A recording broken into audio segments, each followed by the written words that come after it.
Thomas and Friends, the Thomas TV series book collection. Today's story is called Thomas and the Ghost Train. It was Halloween on the island of Sodor. Sir Topham Hatt had organized the fireworks display, and all the engines were very excited. Edward was telling the engines spooky stories while they waited for the fireworks to begin. They say that on Halloween, a ghost engine returns to the smelter's yard looking for his lost whistle, said Edward. Spooky, said the other engines. Just then, Sir Topham Hatt arrived at the shed. Thomas, Percy, and Duck, I have a special job for you, said Sir Topham Hatt. I need you to go to the smelter's yard tonight to move some cars of scrap. On Halloween? Stuttered Percy, feeling scared. Don't worry, Percy, Smiled Sir Topham Hatt. You won't miss the fireworks. Percy isn't worried about missing the fireworks, teased Thomas. He's a scaredy engine. I am not, called Percy, but secretly he was a bit scared. Percy, Duck, and Thomas steamed off to the smelter's yard. Thomas teased them all the way there. When they arrived at the yard, all Percy could think about was the ghost engine. What's that up there? Said Thomas. Is it a ghost? It's just a piece of scrap, isn't it? Replied Percy, nervously looking around the yard. Thomas giggled. He was having fun teasing Percy. Careful the ghost engine doesn't get you, Thomas said to Percy as they did their work. There's no such things as ghosts, snapped Percy, though he wasn't feeling too sure. Duck felt sorry for Percy. Nobody's brave all the time, he told Percy kindly.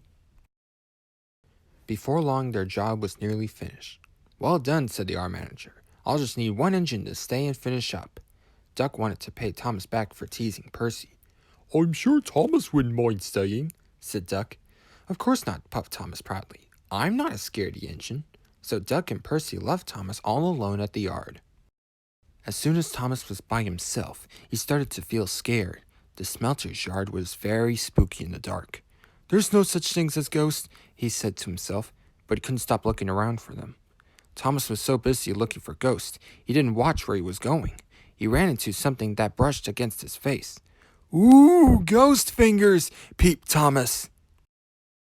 Thomas was too scared to see that the ghost fingers were just some old chains. Help! Something's got me, whistled Thomas. It's the ghost engine! And he raced away as fast as his wheels could carry him. Thomas steamed along the track in a panic. The ghost engine is after me, he cried. It was naughty of Thomas to tease you, Percy, said Duck on their way back to the sheds. He was only playing, said Percy kindly. I hope he hurries up. I wouldn't want him to miss the fireworks.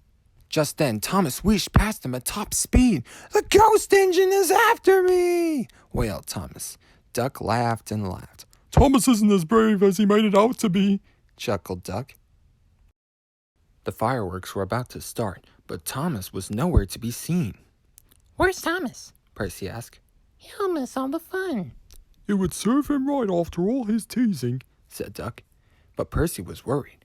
He went to look for his friend. Finally, he found Thomas all alone in the shed, looking scared. Are you all right, Thomas? asked Percy.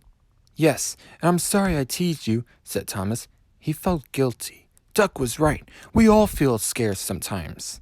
And we all have to say sorry sometimes, smiled Percy. Come on, Thomas. We can watch the fireworks just as well from here.